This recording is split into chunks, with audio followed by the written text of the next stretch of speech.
Hats off to our Gen Z, hats off to our cockroaches.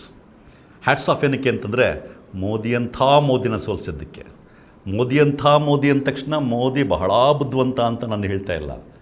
Modi ಅಂತ ಹೇಳಿದ್ದೇನಕ್ಕೆ ಅಂತಂದರೆ, ಈ ದೇಶದ ಬಹುತೇಕ ಮೀಡಿಯಾಗಳನ್ನ ತನ್ನ ಕಂಟ್ರೋಲಿಗೆ ತಗೊಂಡು ಗೋಧಿ ಮೀಡಿಯಾಗಳನ್ನಾಗಿ ಮಾಡಿ, ಆ ಗೋಧಿ ಮೀಡಿಯಾಗಳ ಮೂಲಕ ಮತ್ತು IT ಸೆಲ್ ಮೂಲಕ ತನಗೆ ಬೇಕಾದ ನರೇಟಿವ್ನ ಕಟ್ಟಿಸ್ಕೊಂಡು ಮೋದಿ ಅಂದರೆ ಬಹಳ ಗ್ರೇಟು, ಮೋದಿ ಯಾವತ್ತೂ ಭ್ರಷ್ಟಾಚಾರ ಮಾಡಲ್ಲ, ಭ್ರಷ್ಟಾಚಾರ ಮಾಡೋಕ್ಕೂ ಬಿಡಲ್ಲ ಅನ್ನೋ ರೀತಿ ಕಥನವನ್ನು ಕಟ್ಟಿಸ್ಕೊಂಡು, ಚುನಾವಣಾ ಬಾಂಡ್ ಅಂತ ಭಾರೀ ಭ್ರಷ್ಟಾಚಾರ ಆದರೂ, ಆಪರೇಷನ್ ಕಮಲದಂಥ ಭಾರೀ ಭ್ರಷ್ಟಾಚಾರ ಆದರೂ ಕೂಡ ಮೋದಿದೇನೂ ತಪ್ಪಿಲ್ಲ ಅನ್ನೋ ಥರ ನರೇಟಿವ್ ಸೃಷ್ಟಿ ಮಾಡಿಬಿಟ್ಟು ಜನರಲ್ಲಿ ಒಂದು ಭ್ರಮೆ ಮೂಡಿಸಿ ಮೋದಿ ಅಂದರೆ ಭಯಂಕರ ಅನ್ನೋ ಥರ ಮಾಡಿದ್ರಲ್ಲ, ಅಂಥ ಮೋದಿ.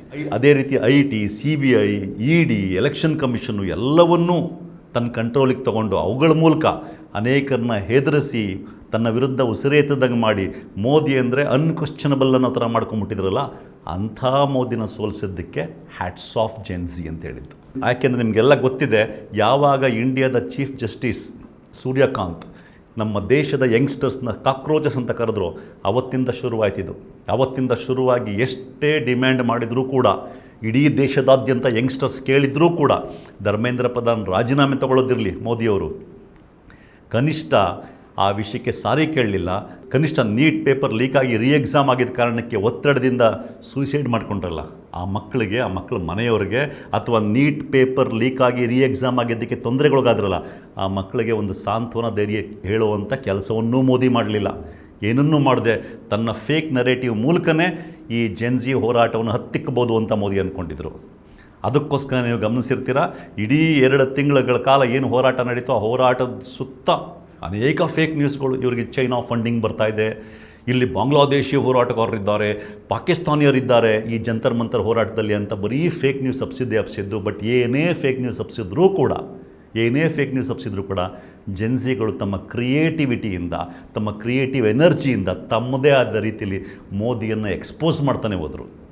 ಕಡೆಗೆ ಸೋನಮ್ ವಾಂಗ್ಚುಕ್ ಅವ್ರನ್ನ ಅಲ್ಲಿಂದ ಎತ್ಕೊಂಡೋಗಿ ಅವ್ರ ಹತ್ರ ಧರ್ಮೇಂದ್ರ ಪ್ರಧಾನ್ ರಾಜೀನಾಮೆ ಡಿಮ್ಯಾಂಡ್ ಬಿಟ್ಟು ಬೇರೆ 3 ಡಿಮ್ಯಾಂಡ್ಗಳಿಗೆ ಸೋನಮ್ ವಾಂಗ್ಚುಕ್ ಅವರು ಒಪ್ಕೊಂಡಿರೋ ಥರ ಮಾಡಿ ಅವರು ಉಪವಾಸ ಸತ್ಯಾಗ್ರಹ ಕೊನೆಗೊಳಿಸ್ಬಿಟ್ಟು ಅದ್ರ ಮೂಲಕ ಈ ಪ್ರತಿಭಟನೆ ನಿಲ್ಲಿಸೋಕ್ಕೆ ನೋಡಿದ್ರು. ಅದೂ ಆಗಲಿಲ್ಲ. ಆಮೇಲೆ ಮೋದಿಯವರು ಬಂದು ಮಧ್ಯರಾತ್ರಿನಲ್ಲಿ ಫಸ್ಟ್ ಟೈಮ್ ಸೆಲ್ಫಿ ವಿಡಿಯೋ, ಅದರಲ್ಲೂ ಟೆಲಿಪ್ರಾಂಪ್ಟರು, ಅದನ್ನಿಟ್ಕೊಂಡು ಏನೋ ಭರವಸೆ ಕೊಡೋ ಥರ ಮಾತಾಡಿದ್ರು. ಆದರೆ ನಮ್ಮ ಜೆನ್ಸಿಗಳಿಗೆ ಮೋದಿಯ ನಾಟಕ ಮತ್ತೊಮ್ಮೆ ಅರ್ಥ ಆಯಿತು. ಅದರಿಂದ ಹೋರಾಟ ಇನ್ನೂ ಮುಂದುವರಿಯೋದು ಕಾಣಿಸ್ತು. ಯಾವಾಗ ಹೋರಾಟ ಇನ್ನೂ ಮುಂದುವರೆದ್ರೆ ತನ್ನ ಕುರ್ಚಿಗೆ ಧಕ್ಕೆ ಬರ್ಬೋದು ಅಂತ ಮೋದಿಗೆ ಗೊತ್ತಾಯಿತೋ, ಆಗ ಧರ್ಮೇಂದ್ರ ಪ್ರಧಾನ್ ರಾಜೀನಾಮೆಯನ್ನು ಅನಿವಾರ್ಯವಾಗಿ ತಗೊಂಡ್ರು. ಇಂಥ ಮೋದಿಯನ್ನು, ಇಷ್ಟು ನಾಟಕ ಆಡೋ ಮೋದಿಯನ್ನು ಸೋಲಿಸಿದ್ದಕ್ಕೆ ನಮ್ಮ ಜೆನ್ಸಿಗಳಿಗೆ ಮತ್ತೊಮ್ಮೆ ಹ್ಯಾಟ್ಸ್ ಆಫ್. ಈ ಒಂದು ಧರ್ಮೇಂದ್ರ ಪ್ರಧಾನ್ ರಾಜೀನಾಮೆಯನ್ನು ಯಾವಾಗ ಕೊಟ್ಟರೋ, ಅದಾದ ಮೇಲೆ ಈ ಕಾಕ್ರೋಚ್ ಜನತಾ ಪಾರ್ಟಿಯನ್ನು ಹುಟ್ಟಾಕದಂಥ ಅಭಿಜಿತ್ ದೀಪ್ಕಿ ಅವರು ಮಾತಾಡ್ತಾ ಒಂದು ಮಾತು ಹೇಳ್ತಾರೆ, ಇದು ಮೊದಲನೇ ವಿಕೆಟ್ ಅಷ್ಟೇ ಅಂತ. ಹಾಗಿದ್ರೆ ಮುಂದಿನ ವಿಕೆಟ್ಗಳು ಯಾರ್ದಿರ್ಬೋದು? सुबह हो गई मामू, सुबह हो गई मामू, सुबह हो गई है, डेमोक्रेसी की सुबह हो गई है. अब इस देश की जनता जाग चुकी है. और जैसे कि मैंने कहा था, ये पहला विकेट है, ये पहला विकेट है. यहां नहीं रुकेंगे, अब तो बस शुरुआत हुई है, अभी तो बस शुरुआत हुई है. मैं सभी उन स्टूडेंट्स को सैल्यूट करता हूं, सभी वॉलंटियर्स को सैल्यूट करता हूं जो पिछले 36 दिन से यहां पर 45 डिग्री की धूप में बैठे हुए थे, बारिश में बैठे हुए थे. पुलिस वालों ने ಎಪ್ಸ್ಟೀನ್ ಅಂತ ಒಂದು ಜೊತೆ ಹೋಗಿ ಭೇಟಿ ಮಾಡಿ ಬಂದು ಅದೆಲ್ಲ ಪಬ್ಲಿಕ್ ಆದರೂ ಕೂಡ ಇನ್ನೂ ಕುರ್ಚಿಲಿ ಕೂತ್ಕೊಂಡಿರ್ತಕ್ಕಂಥ ಹರ್ದೀಪ್ ಪುರಿದ, ಅಥವಾ ನಮ್ಮ ದೇಶದ ಸೈನಿಕರು ಪ್ರಾಣ ಬಿಟ್ಟರಲ್ಲ, ಅದನ್ನು 1 ವರ್ಷ ಮುಚ್ಚಿಟ್ಬಿಟ್ಟು ಅವರಿಗೆ ಸಿಗುವ ಗೌರವ ಸಿಗದೇ ಇರೋ ಥರ ಮಾಡಿದ್ರಲ್ಲ, ಮತ್ತು ಆ ನಮ್ಮ ದೇಶದ ಸೈನಿಕರ ವಿಷಯದಲ್ಲಿ ಪಾರ್ಲಿಮೆಂಟ್ ಒಳಗಡೆ ಸುಳ್ಳು ಹೇಳಿದ್ರಲ್ಲ ರಾಜನಾಥ್ ಸಿಂಗ್ ಅವ್ರದ, ಅಥವಾ ಈ ದೇಶದ ಎಕಾನಮಿಯನ್ನೇ ಹಾಳು ಮಾಡ್ತಾ ಬಂದಿದ್ದಾರಲ್ಲ ನಿರ್ಮಲಾ ಸೀತಾರಾಮನ್ ಅವ್ರದ, ಅಥವಾ ಈ ಥರದ್ದು ಯಾವುದೇ ಪ್ರೊಟೆಸ್ಟ್ ನಡೀಲಿ, ಬಾಂಗ್ಲಾದೇಶಿಯರಿದ್ದಾರೆ, ಪಾಕಿಸ್ತಾನಿದ್ದಾರೆ, ಚೈನಾ ಫಂಡಿಂಗ್ ಅಂತ ಹೇಳ್ಕೊಂಡೇ ಬರ್ತಾ ಇದ್ದಾರೆ. SIR ನಡೆಯುವಾಗಲೂ ಕೂಡ ಈ ದೇಶದ ಲಕ್ಷಾಂತರ ಬಾಂಗ್ಲಾದೇಶಿಯರಿದ್ದಾರೆ, ಅವ್ರನ್ನ ಆಚೆ ಹಾಕೋಕ್ಕೋಸ್ಕರ SIR ಅಂತ ಹೇಳ್ಕೊಂಡು ಬರ್ತಾ ಅದನ್ನೇ ಅಪಪ್ರಚಾರ ಮಾಡ್ಕೊಂಬರ್ತಾ ಈ ಥರ ಮಾಡ್ತಾ ಇದ್ದಾರಲ್ಲ, ಅದು ನಿಜನೇ ಆಗಿದ್ದರೆ ಅಷ್ಟೊಂದು ಜನ ಬಾಂಗ್ಲಾದೇಶಿಯರು, ಪಾಕಿಸ್ತಾನಿಯರು ಮತ್ತು ಚೈನಾ ಫಂಡಿಂಗು ಎಲ್ಲವನ್ನೂ ತಡಿಲಿಕ್ಕೆ ಅಸಮರ್ಥರಾಗಿರ್ತಕ್ಕಂಥ ಅಮಿತ್ ಶಾ ಅವ್ರದ್ದ ನೆಕ್ಸ್ಟ್ ವಿಕೆಟು.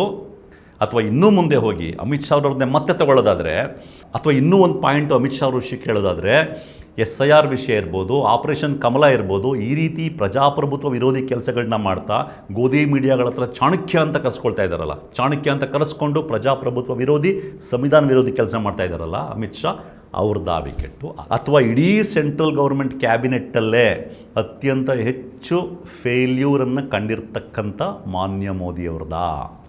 ಯಾಕೆ ಅಂತಂದರೆ ನಿಮಗೆ ಗೊತ್ತು, ಸೆಂಟ್ರಲ್ ಗೌರ್ಮೆಂಟಲ್ಲಿರೋ ಯಾವುದೇ ಮಿನಿಸ್ಟ್ರ್ ತಗೊಳ್ಳಿ, ಆ ಮಿನಿಸ್ಟ್ರು ಏನಾದ್ರು ಒಳ್ಳೆ ಕೆಲಸ ಮಾಡಿದ್ರೆ ಅದರ ಫೇಮ್ ಯಾರಿಗೋಗುತ್ತೆ? ಮೋದಿಗೆ.